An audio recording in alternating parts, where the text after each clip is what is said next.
আসসালামু আলাইকুম রহমতুল্লাহি ওয়া বারাকাতুহু। ওয়ালাইকুম আসসালাম ওয়া রাহমাতুল্লাহি ওয়া বারাকাতুহু। আলহামদুলিল্লাহি রাব্বিল আলামিন, আসসালাতু ওয়াসসালামু আলা রাসূলিল কারীম ওয়া আলা আলিহি ওয়া আসহাবিহি আজমাইন। আউযু বিল্লাহি মিনাশ শাইতানির রাজীম। বিসমিল্লাহির রহমানির রহিম। والذين صبروا ابتغاء وجه ربهم وأقاموا الصلاة وأنفقوا مما رزقناهم سرا وعلانية ويدرؤون بالحسنات السيئات أولئك لهم عقبى الدار جنة عدن يدخلونها ومن صلح من آبائهم وأزواجهم وذرياتهم وملائكة يدخلون عليهم من كل باب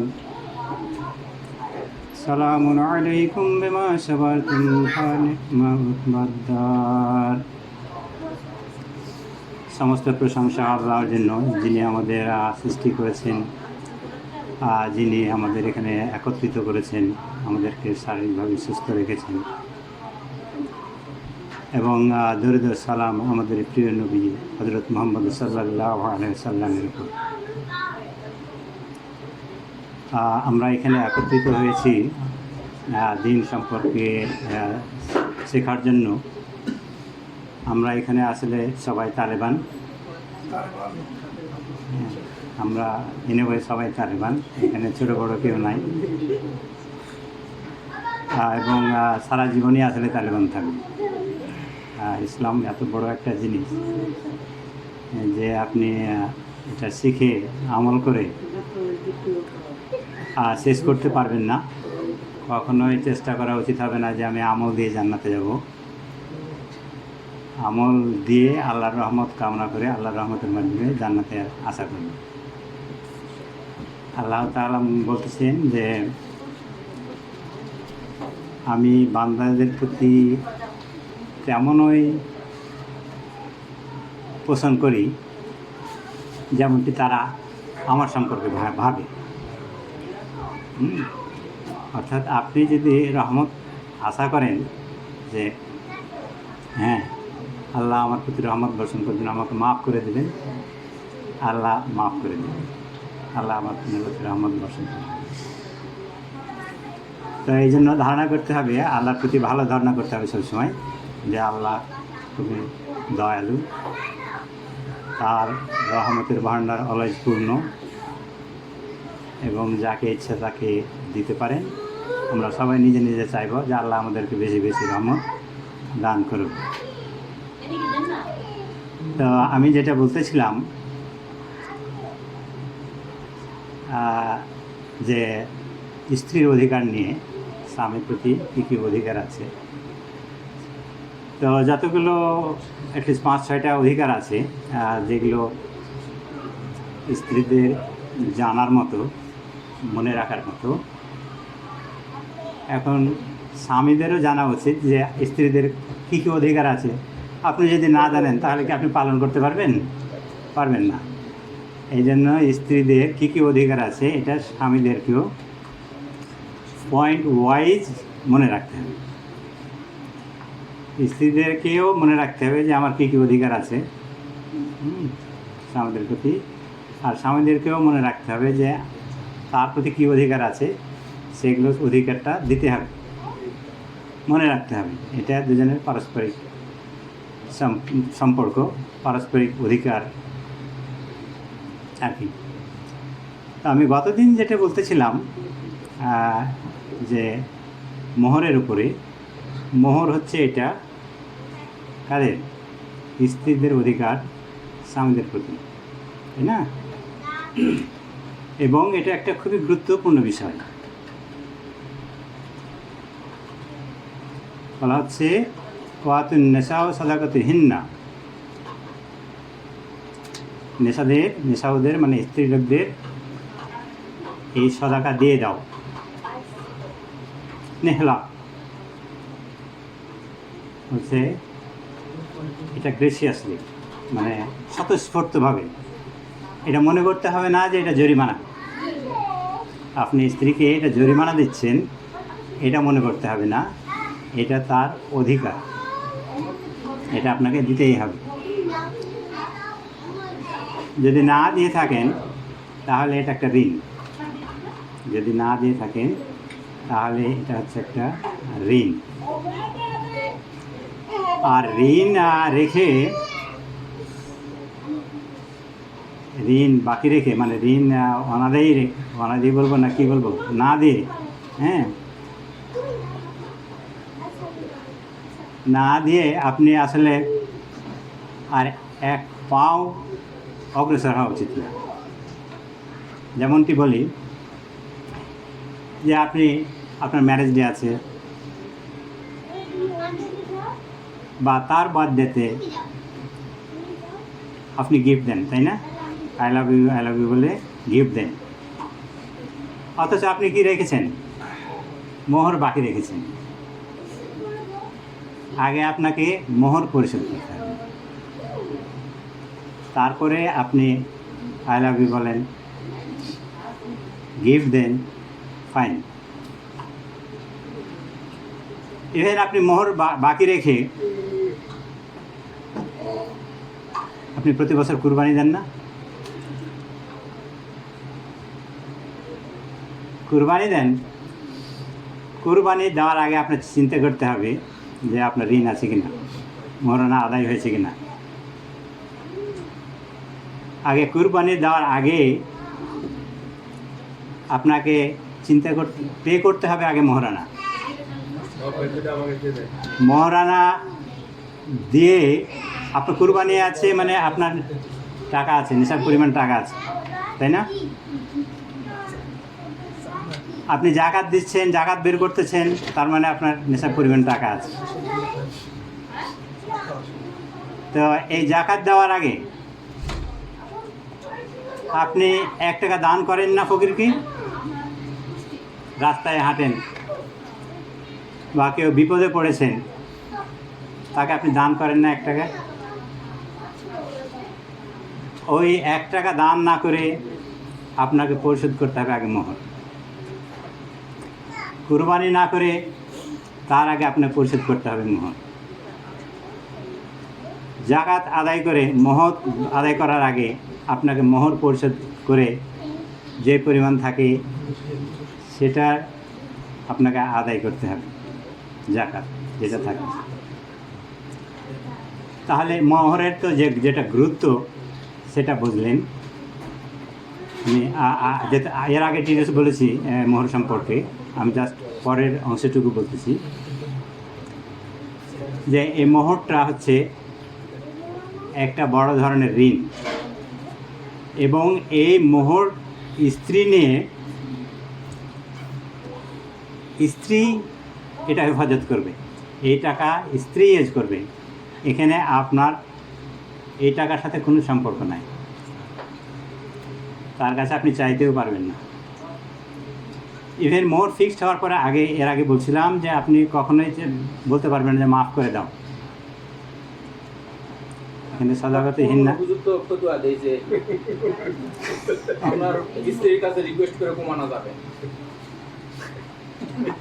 সদাকার যে ইটা আপনি গত লেকচারে ছিলেন না, এই জন্য মানে বুঝতে পারেন নাই। সদাকাতে হিন্না, সদাকা মানে হচ্ছে এটা আমরা বাংলা বলি যে মোহর। সদাকা এটা বুঝতে পারতেছেন কি, যে সদকা আমরা যেটা বলি, তার মানে হচ্ছে এটা আপনি কি করছেন, সদকা করতেছেন। কাকে? স্ত্রীকে। হিন্না এটার অর্থ হচ্ছে বলতে পারেন যে পারফিউম, মানে সুগন্ধিযুক্ত সদকা। আপনি স্ত্রী যখন নিয়ে আসেন, পারফিউম লাগান, মেকআপ লাগান, বিভিন্ন জিনিস লাগান না অ্যাট্রাক্ট করার জন্য, বা আপনার স্ত্রীও সাজে গুজে অ্যাট্রাক্ট করার জন্য। এটা একটা কমিটমেন্ট সদাকা। এখন আপনি মানে আবারও মানে বলতে হচ্ছে আপনার প্রশ্নটার এগেনস্টে, যে আপনি কোনো একটা মানুষকে 50 টাকা দান করলেন বা কমিটমেন্ট করলেন যে আমি তোমাকে 50 টাকা দেবো, দান করব। আপনি তাকে বলবেন যে মাফ করে দাও, হিসাবটা এরকম ওনারা হ্যাঁ আমি বলি আর কি, আমি কেন বলে আমি বলতেছি আর কি, ওদের ভিউটা কি আর কি। তার মানে যেহেতু এটা দান স্বরূপ সাদাকা, আপনি কখনোই বলবেন না যে না এটা মাফ করে দাও। এখন মাফ করে দেওয়া কোনটা, যেখানে হচ্ছে যে আপনার কোনো অ্যাবিলিটি নাই, আপনার ওইটা পে করার কোনো অ্যাবিলিটি নাই। ফার্স্ট স্টেপ হচ্ছে যে আপনি যখন মোহর নির্ধারণ করেন তখন কত করেছিলেন, ওইখানে আপনার অ্যাবিলিটি যতটুকু ছিল ততটুকুই আপনাকে নির্ধারণ করতে হতো। আপনি একটা ফকিরকে বলতে পারবেন আপনার 5 টাকা আছে, যে আমি তোমাকে দান করলাম 50 টাকা, দিয়ে বাকি 45 টাকা আমাকে মাফ করে দাও। এই জিনিসটা হচ্ছে এখানে এরকমই, যখন মোহর নির্ধারণ করবেন তখন আপনাকে চিন্তা করতে হবে যে কতটুকু আপনার ক্যাপাবিলিটি আছে।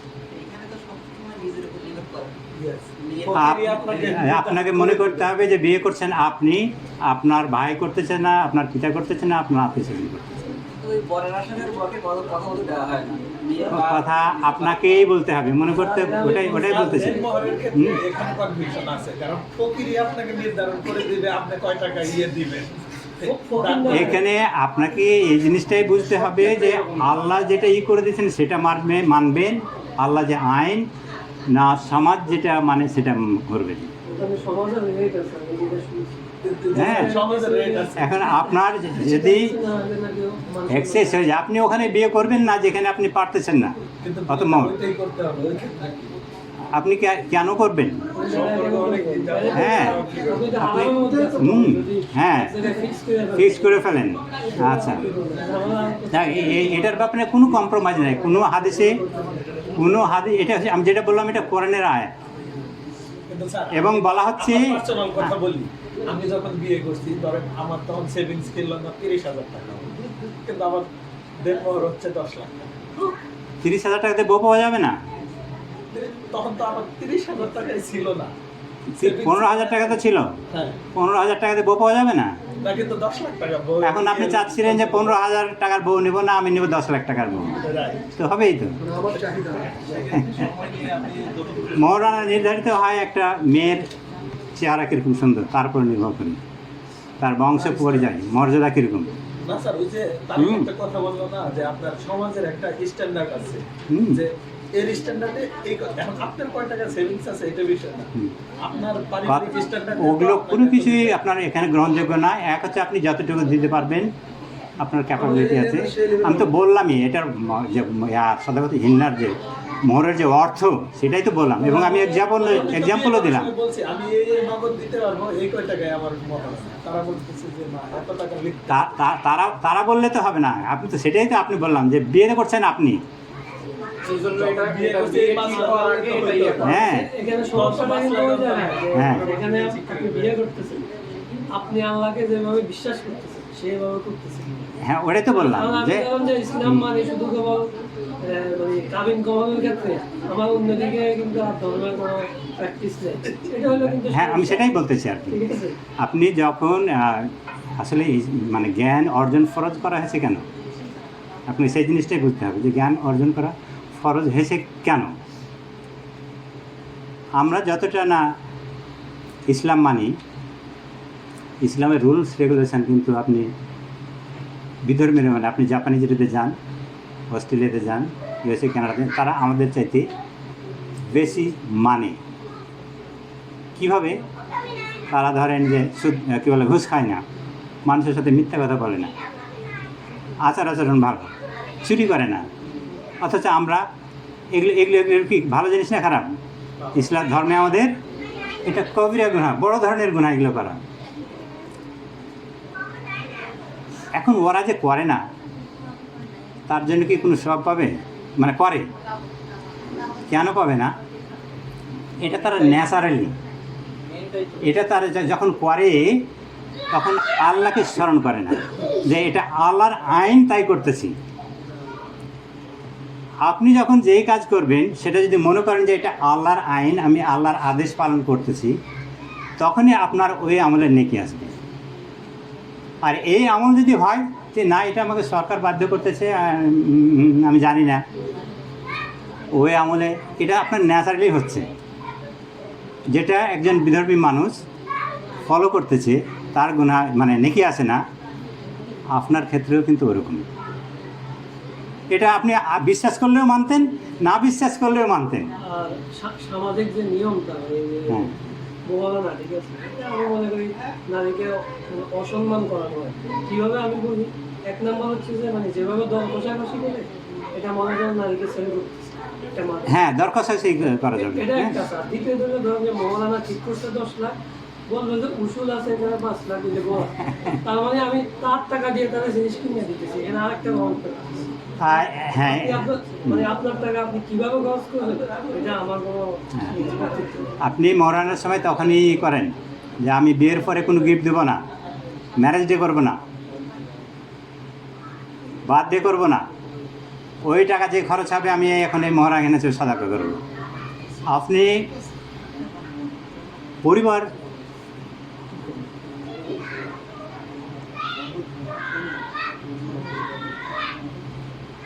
আবু হুরায়রা রাদিয়াল্লাহু তাআলা হতে বর্ণিত, এটা মনে হয় 1830 নম্বর মিসকাত শরীফের হাদিস 35।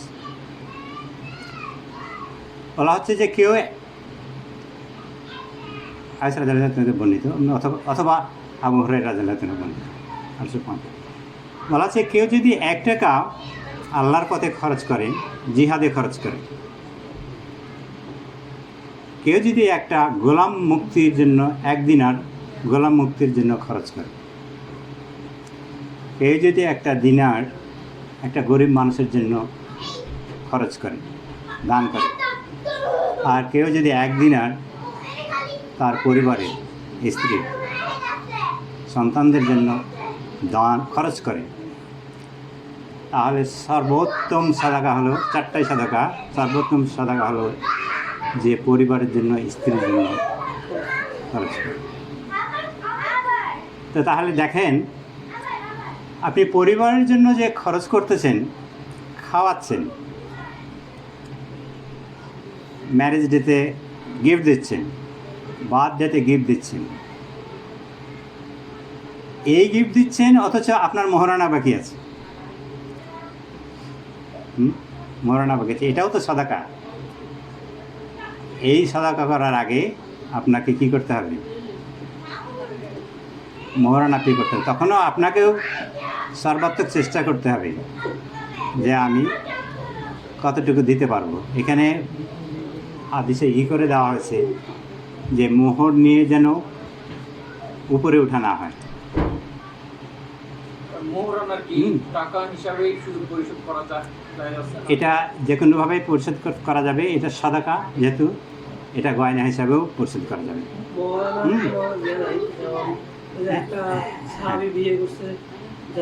লোহার আংটি দিয়ে, ইভেন কোরআনের আয়াত দিয়ে, এটা হ্যাঁ হ্যাঁ বোথ সাইড থেকে।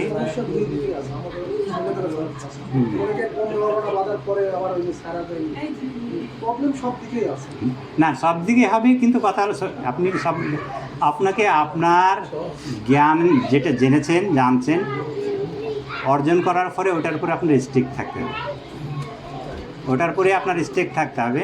তাহলে আপনি আল্লাহর আইন মানলেন। আদারওয়াইজ আপনি মনে করতেছেন যে সমাজে প্রচলিত যে আইন, আপনি যেটা বুঝতেছেন সেই আইন আল্লাহর চাইতে ভালো আইন, আল্লাহর গাইডলাইনের চাইতে ভালো আইন, ভালো গাইডলাইন্স, নাউজুবিল্লাহ, এটা আপনার জন্য সুখবর নয়। আমি কিছু প্রশ্ন করবো, মানে ইনশাআল্লাহ নেক্সট ইয়ারে বিয়ে করবো, তো এই জন্য আমি মোহরানার বিষয়টা একটু ক্লিয়ার করছি। তো নেক্সট টাইম মানে এর আগে একবার হয়েছে নাকি? বলছে next year আছে। আচ্ছা, নেক্সট ইয়ার, এমন কি নেক্সট টাইম বলতেছেন আর কি? নেক্সট ইয়ারে হচ্ছে। আচ্ছা, হ্যাঁ। নেক্সট টাইম একটা বয়ান দিবে। দেখা গেল এমন আছে যে আমার সামর্থ্য 3 লক্ষ টাকা, আমি দেখা গেল বললাম যে 3 লক্ষ টাকা মোহরানা বিয়ে দিতে হচ্ছে। এখন তারা ভাবেছে কি, এবং দেখা গেল আমি চাচ্ছি জিনিসটা নগদ পরিশোধ করবো। এখন মেয়ের বাপ বা মেয়ের পরিবার ভাবে কি, নগদ দিয়ে দেওয়া মানে তো মেয়ে যে কোনো মুহূর্তে ছেড়ে যেতে পারে, তারা এটা চায় না।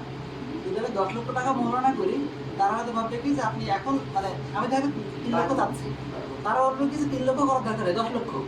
তাহলে আমি বললাম যে আমার সামর্থ্য নাই, বলবো সামর্থ্য মানে সমস্যা নাই, যে আপনি এখন 1 লক্ষ পরিশোধ করেন, বাকি 9 লক্ষ পরে পরিশোধ করবে। তাদের ধারণাটা এরকম যে যত বেশি হবে তত তার বিয়েটা স্ট্রং থাকবে, সহজে ছেড়ে দেবে না। মোহর যত বেশি, বিয়েটা তত বেশি লং লাস্টিং করবে। এটা বাস্তবতা। হ্যাঁ, এটা বাস্তবতা। কিন্তু কথা হলো, যখন এরকম করবে তখন বুঝতে হবে যে তার জ্ঞানের গভীরতা আল্লাহর জ্ঞানের গভীরতার চাইতে বেশি। তার জ্ঞানের গভীরতা আল্লাহ, এটা হচ্ছে যে আপনি মোহর দিয়ে দিবেন, এটা কার আইন? আল্লাহর। আমি তো কোরআনের আয়াতই বললাম আর কি, কোরআন স্যার 5 নম্বর আয়াত, যে এটা সমাজে যেটা প্রচলিত হচ্ছে বা অন্য কি আছে, যখনই আপনার আল্লাহর গাইডলাইন থেকে বিচ্যুত হবেন তখনই আপনি পালন করতেছেন, তখনই মনে করতেছেন যে এটা ভালো, আল্লাহর গাইডলাইনের চাইতেও উত্তম। নাউজুবিল্লাহ, আপনি এটা মনে করতে পারেন? করতে পারেন না বলেই তো আপনি অ্যাডাপ্ট করতেছেন নাকি?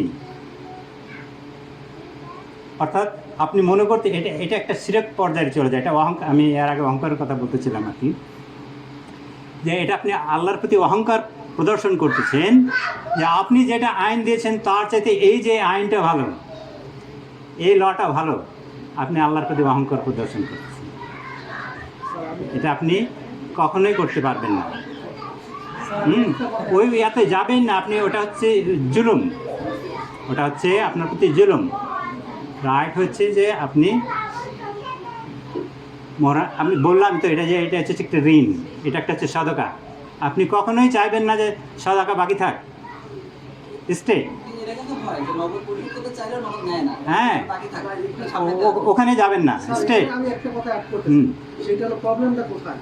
নগদ পরিশোধ করার পর ওই টাকা দেখা যায় যে অধিকাংশ ছেলেদের ক্ষেত্রে বইয়ের কাছ থেকে ওই টাকাটা নিয়ে নেয়, নিয়ে নিজের কাছে। কতদিন আপনি যে আলোচনাটা করছেন, ওই টাকাটা তো আমাদের কোনো অধিকার নেই, কোনো অধিকার নেই। পরে কি ছেলেরা অধিকাংশ ক্ষেত্রে নিয়ে নেয় নিজের কাছে জায়গায় আমার ওগুলোই করার জন্যই আমার কথাটা এইভাবে বলা আর কি। হ্যাঁ, এটা আমাদেরই problem। যে আপনি ওটা কখনোই চাইতে পারবেন না যে আমি কাজে লাগাই। বলা হচ্ছে যে দুজনের সম্পদ মিক্স আপ করা যাবে না। আপনার স্ত্রীর সম্পদ আলাদা, আপনার সম্পদ আলাদা, এই দুটো কোনো মিক্স আপ করা যাবে না, কোনোভাবেই করা যাবে না। যদি করেন মিক্স আপ, যদি মনে করেন যে তোমার সম্পদ আমার সম্পদ, তুমি আমাকে কিছু দাও, ইভেন আপনার সম্পদ, আপনার একটা ফ্ল্যাট, আপনার 1 বিঘা জমি স্ত্রীর নামে লিখে দিলেন, এটা কার আইনের লঙ্ঘন হলো? কার আইনের? আল্লাহ গাইডলাইনের লঙ্ঘন হলো, কোরআনের আয়াতের লঙ্ঘন হলো। বলা হচ্ছে যে এখানে কোনো মিক্স আপ করা যাবে না। আপনি ওর সম্পদ নিতে পারবেন না, আপনার সম্পদও ওকে দিতে পারবেন না। আচ্ছা, আমি ধরে নিলাম যে আপনি বলতেছিলাম যে আপনি 2 বিঘা জমি আপনার স্ত্রীর নামে লিখে দিলেন যে খুব ভালোবাসা, এই তোমার সম্পদ মানেই তো আমার সম্পদ, আমার সম্পদ মানে তোমার, এরকম যা বলেন আর কি, আই লাভ ইউ বলে। আপনি এখানে একটা ভুল করলেন। আপনার স্ত্রী যদি মারা যায়, ইমিডিয়েটলি আপনি যে সম্পদ লিখে দিলেন, এই সম্পদের 1/3 চলে যাবে আপনার শ্বশুরের কাছে। তখন কি করবেন? আপনি দেবেন না হাউকাউ করবেন? হাউকাউ করবেন, তার মানে হচ্ছে যে আপনি দিবেন না। এই যে এখন একটা আইন লঙ্ঘন করলেন যে আপনি স্ত্রীর নামে সম্পদ লিখে দিলেন, আবার তখন আর একটা আইন লঙ্ঘন করছেন যে তার অধিকার চলে গেছে, এক পিতার অধিকার সম্পদ। এখন আপনি দিবেন না আর একজনের অধিকার। কয়টা এক ভুলে কয় ভুল হলো? 2 ভুল। তাহলে আপনি চাইবেন না যে 3 ভাগের 1 ভাগ সম্পদ, কত সম্পদ বুঝতে পারতেছেন? কত পরিমাণ? আপনি নিশ্চয়ই আমার সোসাইটি ফ্যামিলিতে যেতে দেবেন না, তাই না?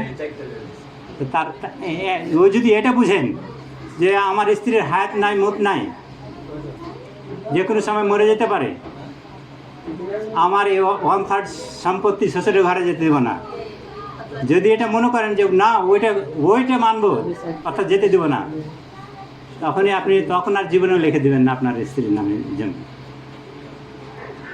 স্ত্রীর নামে। তখন যদি আপনি একবার ভুল করেন, তখন আপনি 2 ভুল করতে বাধ্য।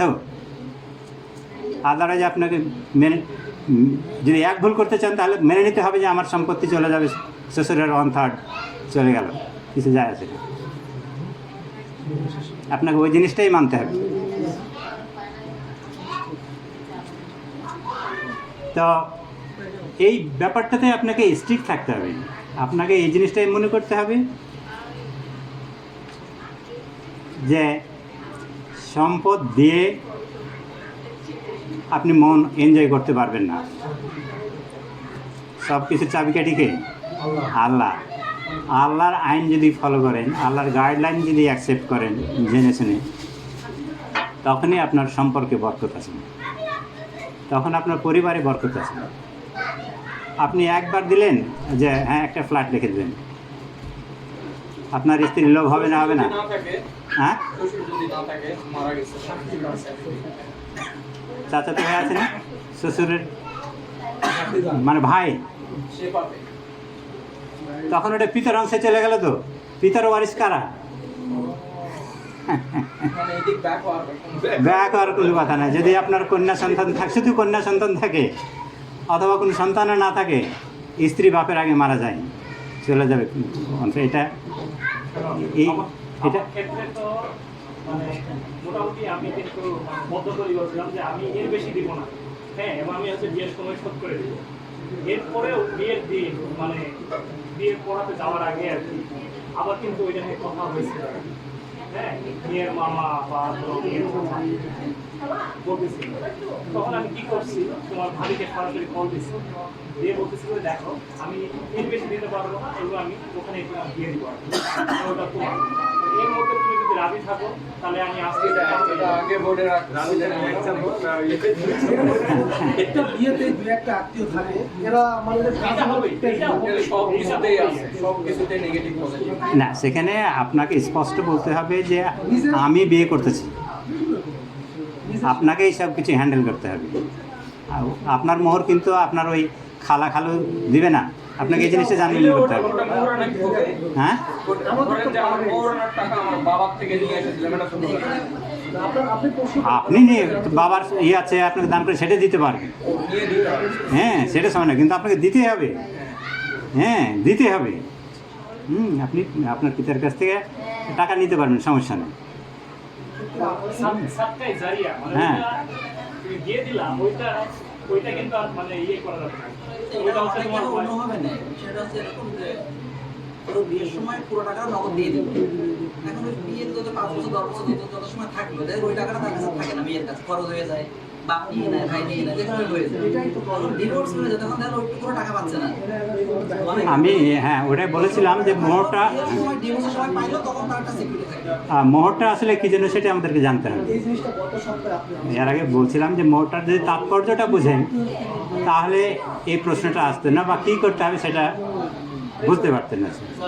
আমি একটু বলি, আমিও আনমেরিড, তো আমি এই বিষয়টা এখন জানছি এটাকে কীভাবে মানে হ্যান্ডেল করা যায়, নিজে নিজে তো আমার চিন্তা পুরোটাই স্বর্ণ আকারে হচ্ছে মানে তাকে দিয়ে দেওয়া, মানে গয়না আকারে মোহরটা সম্পূর্ণভাবে পরিশোধ করে, যাতে পরবর্তীতে তার সম্পদটা তার ভাইবোনও না নিতে পারে এবং আমিও কখনো চাইতে না পারি। তো আমি তাই করছি। এটাই মনে হচ্ছে যে ওনার কাছে সবসময় থেকে যাবে, তিনি কখনো মোহরানা যদি আপনার স্ত্রী কোনো দেয়, প্রিফারেন্স দেয় যে আমি টাকা নেব, তাকে টাকা দেবেন। আপনার প্রিফারেন্স থাকে যদি আমাকে গোল্ড দেন, আপনি গোল্ড দেবেন। হ্যাঁ, কখন দিতে থাকবে? টাকাটা কি বিয়ের সময় লেখার সময় দিতে হয় নাকি? বিয়ের সময়, লেখার সময়, কমিটমেন্টের সিগনেচারের সময় দিতে হবে। আপনি যদি মোহর এখন বিয়ের সময় তো অনেক ঝামেলা থাকে, ক্যাশ টাকা দিয়ে দিলাম, রাতের বেলা হারায় গেল, চুরি হয়ে গেল। না না না, ওটা হারাবে না, লক্ষ লক্ষ টাকা বাসায় থাকতেছে। এখানে যেটাকে বলে বাসর রাত মনে হয় নাকি, মানে ঘরে যাওয়ার আগে বেডে যাওয়ার আগে আপনাকে মোহর পরিশোধ করতে হবে। পরিশোধ না হয়ে থাকলে বাকি যদি মনে করেন, অ্যাকচুয়ালি বাকি রাখাটা ঠিক না, যদি মনে করেন যে বাকি রাখবেন, আপনাকে তখন ওয়াদা করে নিতে হবে যে হ্যাঁ এই পরিমাণ বাকি আছে, আমি এটা অমুক তারিখে অমুক সময়ে দিয়ে দেব।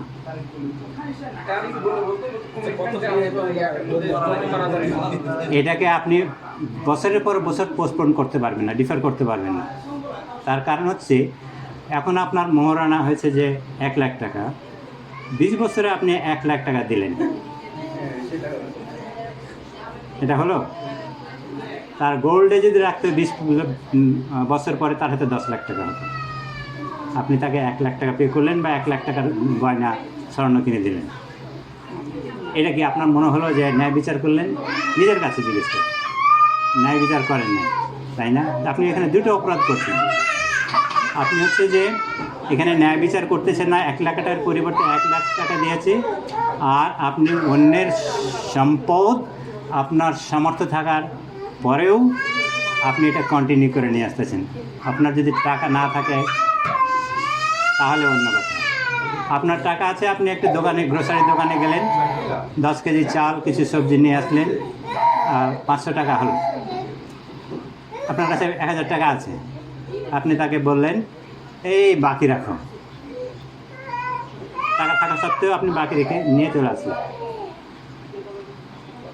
আপনি নিজে নিজে খুব উৎফুল্ল, টাকা তো ছিল, দিলাম না, আমি এই 500 টাকা তো ইউজ করতে পারবো এক মাস, আমি এখান থেকে লাভবান হব, এরকম মনে করলেন না?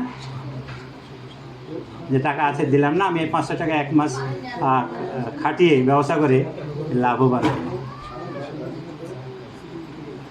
আপনাকে আল্লাহর আইনের কথা চিন্তা করতে হবে, গাইডলাইন্সের কথা চিন্তা করতে হবে।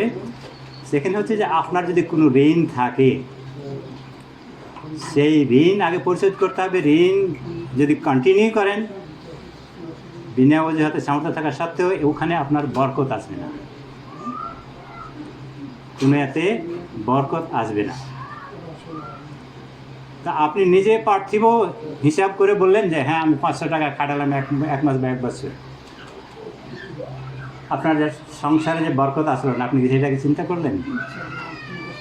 আল্লাহর যদি বরকত না থাকে ওই সংসারে, আপনি ওই 500 টাকার পরিবর্তে আপনার যদি বরকত থাকতো, সেখানে আপনার 1 লাখ টাকা চলে আসতে পারত। ওয়াদা আল্লাহি হাক্কা আমানাস দাওয়াকুম মিনাল্লাহি। আপনাকে এটা মনে করতে হবে যে আল্লাহ যে গাইডলাইন দিয়েছে, আল্লাহ যেটা ওয়াদা করতেছেন সেটা সত্য। ওয়াদা আল্লাহি হাক্কা আমানাস দাওয়াকুম মিনাল্লাহি। আর আল্লাহ চাইতে কে সত্যবাদী আছে? আল্লাহ চাই তার কে সত্যবাদী আছে? নাই। আল্লাহর ওয়াদা কি মিথ্যা হতে পারে? আল্লাহর ওয়াদা সত্য। তো আল্লাহ যেখানে বলছেন যে কেউ যদি ঋণ অবস্থায় থাকে সেখানে বরকত আসবে না, সে যদি বরকতের আশায় সেই কষ্ট করে হলেও ঋণ পরিশোধ করে দেয়, এটা কার কথা? আল্লাহর কথা। তো যার ফলে আপনি যখন ওটা না মানতেছেন, তখন আপনি আল্লাহর গাইডলাইনটাকে আপনি ছোট করে দেখতেছেন। আপনার নিজের যে জ্ঞান, বুদ্ধিমত্তা, সেটাকে মনে করতেছেন যে হ্যাঁ আমি তাকে ঠকালাম, আমি এভাবে গুণ হলাম, কিন্তু আসলে তা না। কারণ এখন যদি হচ্ছে মেয়ে যদি হচ্ছে অন্য বিশ্বাসী হয় যে আমাকে নগদ টাকা দিয়ে দিলে সেটা আমাদের ভালো হবে না, বরং টাকাটা তার কাছে থাক, যখন যদি এমন কোনো পরিস্থিতি হয় তখন সে টাকাটা নিতে যাচ্ছে, সেক্ষেত্রে মতামত। হ্যাঁ, আমি আপনার কথা বুঝতে পারতেছি। হ্যাঁ, মেয়ে দেখার মেয়ে, আমি বলি ভাবতেছি কি যে না আমি এখন টাকাটা নিব না, আপনার কাছে থাক, পরে তখন। এখন সেখানেও আপনার আল্লাহর গাইডলাইন, আল্লাহ কী বলে দিয়েছেন সেদিকে ধারণা দিতে হবে। আল্লাহ সব কিছু সমাধান দিয়েছে, ওই দিয়েছে, সেই ওই ফলো করতে হবে। আপনি যখন নিজে বউ করার জন্য একটা মেয়ে দেখবেন, ফার্স্ট চয়েস কি? দিনদার পরেজগার না, তারপরে সুন্দরী। তো একটা মেয়ে যদি দিনদারি হয়, তাহলে কি বলবে যে 10 লাখ টাকা মোহর করে, এগুলো বাকি টাকা পরে দেবো? হ্যাঁ, ওখানে আপনাকে সে কথাই বলতে হবে। ও যদি ওরকম করে বলবেন যে আমি একটা আসলে দিনদারি মেয়ে চাচ্ছিলাম, আমি আসলে এরকম চাচ্ছিলাম না, আপনি এই কথা যখন বলবেন সব চুপ হয়ে যাবে। আপনি জাস্ট এই কথাটা বলবেন যে আমি জাস্ট আমার অপশনটা ছিল, ফার্স্ট অপশন, ফার্স্ট ক্রাইটেরিয়া ছিল যে একটা দিনদারি মেয়ে, দিনদারি বংশ, ফ্যামিলি, জাস্ট এইটুকু কথা বলবেন, তাহলে ওরা বুঝতে পারবে যে না, ওখানে আঘাত লাগবে। আপনাকে দ্বিতীয়বার প্রশ্ন জিজ্ঞেস করবে না, এবং আপনারা তাই হওয়া উচিত। সে যদি এখন ওরকম মনে করবেন, তখন মনে করবেন যে এটা দিনদারি মেয়ে নয়। আপনি ওটা নিয়ে এসে পরিবারে নিয়ে এসে আপনার প্রতিদিন ঝামেলা হবে, কেন ঝামেলা হবে? ওই যে ওখানেই কিন্তু আপনি কি করে দিয়েছেন, অন্য গাইডলাইন ফলো করে নিয়ে আসছেন, আপনি আর একটাকে প্রাধান্য দিয়েছেন। ওইরকম নিয়ে আসলে আপনার প্রতিদিন ঝামেলা হবে পরিবারে, তখন আর আপনার ওই থাকবে না, ভালোবাসা থাকবে না, আপনার কথা শুনবে না। তার আগের লেকচারগুলো আপনি আসলে ফলো করেন নাই। সেটা হচ্ছে যে একটা পরিবারের কর্তা, ত্রাণকর্তা, ম্যাজিস্ট্রেট হচ্ছে কে? স্বামী। এখানে স্ত্রীর যে হক, যেটা যে আমি বলতেছিলাম, আবু দাউদ শরীফের 2142 নম্বর হাদিস, সেখানে বলা হচ্ছে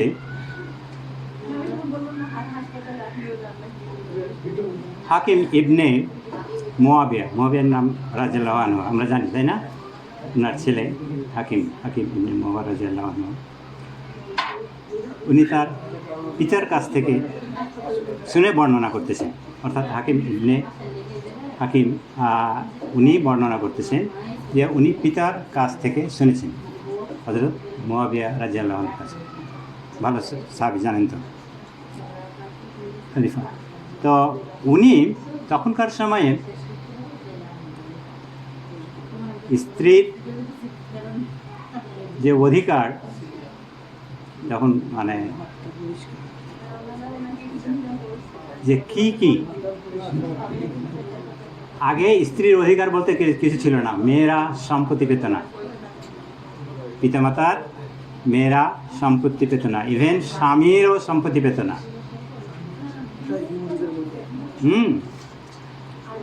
তো উনি কোরআনের আয়াত জানেন, সবই জানেন, তারপরে উনি ভাবতেন যে হয়তোবা কোনো কিছু আমি স্ত্রীর হক সেটা আমি আদায় করতে পারতেছি না। উনি জানেন মুয়াবিয়া রাদিয়াল্লাহু আনহু, আপনারা বুঝতে পারতেছেন যে কীরকম। তো উনি একবার নবী সাল্লাল্লাহু আলাইহি সাল্লামকে গিয়ে জিজ্ঞেস করলেন যে আমাদের স্ত্রীর আমাদের প্রতি কী কী হক আছে। নবী সাল্লাল্লাহু আলাইহি সাল্লামকে জিজ্ঞেস করতেছেন যে আমাদের স্ত্রীদের আমাদের প্রতি কী কী হক আছে। তখন নবী সাল্লাল্লাহু আলাইহি সাল্লাম বললেন যে তুমি যা খাওয়াবে, তুমি যখন খাবে স্ত্রীকে তাই খাওয়াবে, তুমি যে মানের কাপড় পরবে স্ত্রীকেও সেই মানের কাপড় পরাবে, তার সাথে অশ্লীল ভাষায় গালিগালাজ করবে না, তার সাথে অশ্লীল ভাষায় গালিগালাজ করবে না, তার মুখে আঘাত করবে না, আর বাইরে গিয়ে সম্পর্ক ছেদ করবে না। কটা হলো? 5টা। নবী সাল্লাল্লাহু আলাইহি সাল্লাম মুখ নিঃসৃত বাক্য, তাই না? এবং মুয়াবিয়া রাদিয়াল্লাহু আনহু থেকে বলা শোনা, এবং ওনার ছেলে হাকিম এটা হাদিস বর্ণনা করছে। আমি আবারও রিপিট করি। 1 নাম্বারটা হচ্ছে কি, যে তুমি যে মানের খাওয়াবে, যা খাবে, যখন খাওয়াবে তাই খাওয়াবে। তার মানে কি হলো, আগে এরকম হতো যে হাজব্যান্ডরা একরকম ভালো খেত, স্ত্রীদের জন্য আর এক মানের রান্না করতো। আমি আগেও শুনেছি আমাদের দাদা দাদির আমলে যে হয়তো মাছ রান্না করেছে বা গোস্ত রান্না করছে, দেখা গেল শুধু পুরুষ মানুষেরা খায়, অথচ যে স্ত্রী রান্না করছে সে খেতে পায় না, সবার শেষে খায়। এরকম শুনেছেন নাকি? এটা তো তোমার গত 10 বছর আগেও এরকম নিয়ম ছিল, এখনো আছে। আমিও শুনেছি। তাহলে ওটা কি জাস্টিফাইড? জাস্টিফাইড না। এটা স্ত্রীদের অধিকার দিয়ে দিয়েছে যে আপনি যা খাবেন, যে মানের খাওয়াবেন, সেম সেম জিনিস আপনি আপনার স্ত্রীকে খাওয়াবেন। এক নাম্বার গেল, তাই না? ভালো করে বুঝলেন তো আর কি, যে সেম জিনিস খাওয়াতে হবে, আলাদা করে তাদেরকে রান্না করে খেতে পারবেন না, আপনিও খাবেন না আর কি। আপনি যে মানের কাপড় পরবেন, যে কাপড় পরবেন সেই কাপড় না কিন্তু। আপনি পাঞ্জাবি পরছেন, বউকে পাঞ্জাবি পরে নিয়ে চলে আসলেন, হ্যাঁ হ্যাঁ, স্ত্রী লোক পুরুষ মানুষের কাপড় পরতে পারবেন না, পুরুষ মানুষ স্ত্রী লোকদের কাপড় পরতে পারবেন, হারাম। কিন্তু স্যার এখানে একটা কোশ্চেন আছে, পুরুষ মানুষের জামার দাম সমতা মেনটেন করতে যায়, হ্যাঁ ঘরে আসেন। হ্যাঁ, এটা তো ভালোবাসা। এখানে কথা হচ্ছে যে যেই মানের, বাকিটুকু আপনি মনে করবেন সাদাকা, বাকিটুকু মনে করবেন সাদাকা। আপনি কম করতে পারবেন না, সুগন্ধি চলে গেল। আপনি কম করতে পারবেন না। আপনি ইচ্ছে, এখানে বেশি করলে সমস্যা নেই, ইচ্ছে করে আপনি, আরে আপনি যখন একটা জিনিস কিনতে যাবেন আপনার ভাইয়ের জন্য অথবা স্ত্রীর জন্য, ইভেন আপনি আমার জন্য একটা গিফট নিয়ে আসতেছেন, গিফটটা যখন নিয়ে আসবেন, আপনি আপনার জন্য যেটা পছন্দ করবেন, অ্যাটলিস্ট আমাকে সেই জিনিসটা নিয়ে পছন্দ করবেন। তার চাইতে আপনি কি করতে পারবেন? সম্মান করার জন্য, যে আমি আরও বেশি সাদাকা করব, আমি আল্লাহ আরও বেশি সন্তুষ্ট করব, তা আপনি বেশি নিয়ে আসতে পারবেন। আমি কথা বুঝতে পারছি? এখন আমি আপনার জন্য কী করলাম, যে আপনার বাসায় গেলাম, আমি একটা 5 কেজি কমলা নিয়ে গেলাম। 5 কেজি কমলার আমি এখন মনে করলাম যে 5 কেজি তো আমি যদি কম দামে নেই, পচাগুলো বা ছোটোগুলো 5 কেজিতে ভালো দেখাবে, ওরা তো জানবেও না যে খারাপ জিনিস না ভালো জিনিস, দেখবে যে হ্যাঁ 5 কেজি একটা বিগ ভলিউম নিয়ে আসছে, খুব খুশি হবে। আপনি এটা মনে করুন। আপনি যদি আপনার নিজের জন্য ওটা কিনতেন, আপনার নিজের বাসার জন্য, ততক্ষণ পর্যন্ত ঠিক আছে। আপনার নিজের বাসায় নিয়ে যাওয়ার জন্য যদি আপনি ওটা নিয়ে যেতেন কিনা, তাহলে আপনি হ্যাঁ আমার বাসায় ওটা নিয়ে আসতে পারতেন। আমি বলি, মানে ওর নিচে নামতে পারবেন না আপনি যখন, ওটা হলো বটম লাইন। তার চাইতেও আপনি স্ট্যাটাস দেখে, বা আপনি সদা করতে চাচ্ছেন, সম্মান করতে চাচ্ছেন, ওর চাইতে হ্যাঁ হ্যাঁ সে তার খারাপ অনুযায়ী, আমি তো বললাম এখানে গিফট নিয়ে যাওয়াটা জুলুম করা হয়নি, গিফট নিয়ে যাওয়াটা জুলুম করা হয়নি, কিন্তু আপনার মনে থাকতে হবে যে আমি যেটা আমার নিজের জন্য পছন্দ করি, কথাটা হাদিসে আসছে এরকম, আমি নিজের জন্য যেটা পছন্দ করি আমার ভাইয়ের জন্য সেটাই পছন্দ করব। এটা হচ্ছে বটম লাইন। হ্যাঁ, এটা হচ্ছে যে একদম মিনিমামটা, আপনি তারপরেও আপনি উপরে বেশি নিয়ে যেতে পারবেন। তো সেরকম হ্যাঁ, কাজের লোকের জন্য আমি সেটাই মানে ভালো পয়েন্ট ধরেছেন। আপনি যখন খাবেন সেই একই খাবার আপনার কিন্তু কাজের লোকের জন্য, একই খাবার আপনার কাজের লোকের জন্য, ইয়াতিমের জন্য। এই ইয়াতিম, কাজের লোক আর স্ত্রী, এই সম্পর্কিত যে অধিকারগুলো, যে আয়াতগুলো আপনি কোরআনে দেখলে দেখবেন যে এগুলো সমন্বিতভাবে এসেছে, মানে একসাথে এসেছে। একসাথে এসেছে। এই সূরা নিসার আপনি দেখবেন যে প্রথম একটা আয়াত মানুষ কীভাবে হয়েছে, নেশার সাথে, মানে স্ত্রী লোকের সাথে স্বামীর কী সম্পর্ক।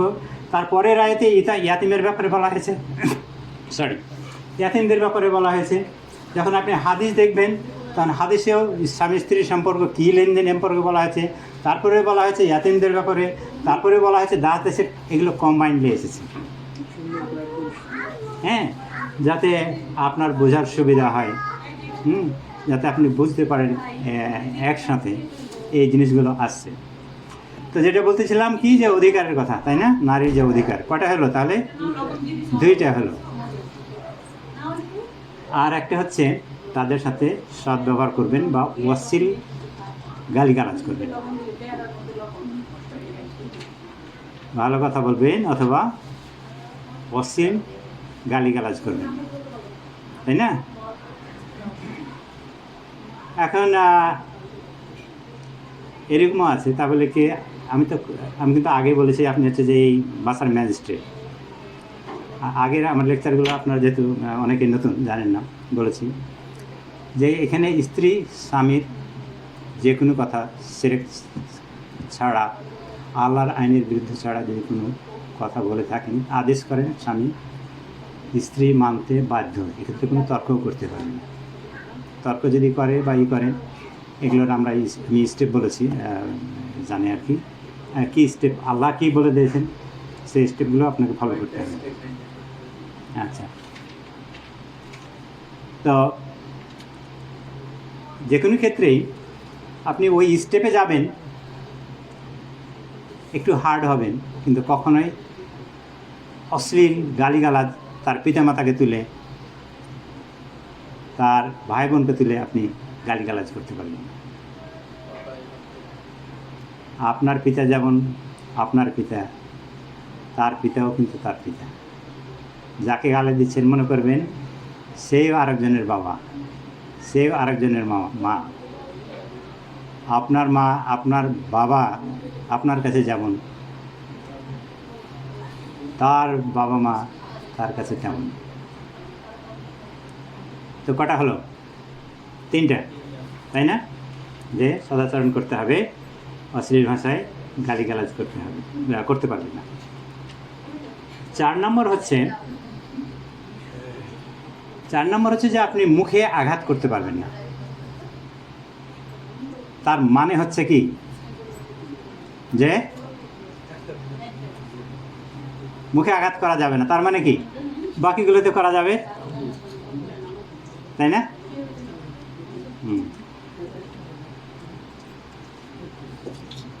এখানে আপনি স্ত্রী থেকে আপনি সন্তানদের, আমি এর আগে বলেছি আর কি, যে আপনার স্ত্রী আপনার সন্তানদের জন্য, যেহেতু আপনি ম্যাজিস্ট্রেট হাতে কি থাকে? লাঠি থাকে না? আপনাকে শাসনকর্তা ম্যাজিস্ট্রেট ওরকমই হতে হবে। আপনার সন্তান আপনার স্ত্রীকে শাসন ওরকমই করতে পারে। আপনি যদি শাসন করতে না পারেন, আপনার অবস্থান কোথায়? আমি শর্ট সেন্টেন্সে বলি যে স্ত্রী জাহান্নামে যাবে, তার স্বামীও জাহান্নামে যাবে। এটা এখন বুঝবেন না যদি আগের লেকচারগুলো না শুনে থাকেন। আপনার স্ত্রী জাহান্নামে যাবে এই কারণে যে আপনার কথা ফলো করে নাই, আপনার আদেশ মানে নাই। আর আপনি জাহান্নামে যাবেন এই কারণে যে আপনি স্ত্রীকে মানাতে পারেন না, আপনি শোনাতে পারেন না। কথা বোঝা গেছে? কাজেই আপনাকে ওরকমই স্ট্রিক্ট হতে হবে, আপনাকে ওই পরিমাণেও দয়ালু থাকতে হবে। 100% স্ট্রিক্টও না, আবার 100% কাইন্ডনেসও না। এই দুটোর মাঝামাঝি হতে হবে। আপনার হাতে লাঠিও থাকবে, আপনার হাতে আদরও থাকবে। আচ্ছা, আমি তাহলে হাদিসটা শেষ করে দিই। কটা হলো তাহলে? 4টা। 5 নম্বর হচ্ছে যে আপনার স্ত্রীর সাথে যতই কথা কাটি হোক, মারামারি হোক, ঝগড়াঝাঁটি হোক, আপনি রাস্তায় সম্পর্ক ছেদ করতে পারবেন না। আপনি কি করবেন না? রাস্তায় নিয়ে গেলেন, এই যা, একটা খারাপ গালি বলে যা, তোর বাপের বাড়ি চলে যা। রাস্তায় সম্পর্ক ছেদ করতে পারবেন না। রাস্তায় বলতে পারবেন না যে এইটা আমার স্ত্রী, না না না না, এটা আমার চাচাতো বোন ভাই। আপনাদের সম্পর্কই বলতে, আপনি যদি রাস্তায় বলেন যে না এটা আমার সাথে আসছে, কেউ না, খালাতো বোন, মামাতো বোন, চাচাতো বোন, এটা স্ত্রীকে কী করা হয়? ছোটো করা হয়, অপমানিত করা হয়।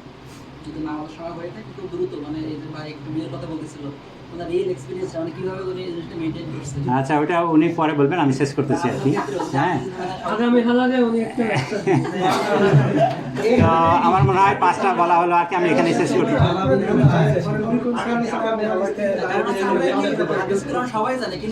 হ্যাঁ, এগুলো আসলে হ্যাঁ ডিটেলস আমি তো বলতেছি আর কি, যে আমি এই মহারানা সম্পর্কে আর যে বাকি 5গুলো স্টেপ বাই স্টেপ আছে, আরও 5টা অধিকার, সেগুলো আপনার টাচ করতেই পারিনি আর কি। তো আমি এখানে শেষ করছি। আলহামদুলিল্লাহ রাব্বিল আলামিন। আসসালামু আলাইকুম আসলে প্রতিদিন যদি মানে একই অডিয়েন্স থাকে তাহলে এই সিরিজ লেকচারগুলোতে সুবিধা হয়। হ্যাঁ তাহলে আর ওই মানে কেউ আসে না ব্রেকআপ হলে নতুন আসলে তখন ওই যে কোশ্চেন আসতেছে, অথচ এই যেগুলো কোশ্চেন করলেন এগুলো অনেক আগে ডিটেলস বলা হয়েছে আর কি। স্যার আপনার লাইফে কিছু বলবেন নাকি মানে আপনি জিনিসটা কিভাবে বিয়ে করছিলেন কিভাবে ম্যানেজ করছিলেন? ইনশাল্লাহ বলবো। ইনশাআল্লাহ বলবো আগামী আজকে যেহেতু নামাজের সময় হয়ে গেছে এবং এই স্ত্রীকে সামনে রেখেই বলবো যাতে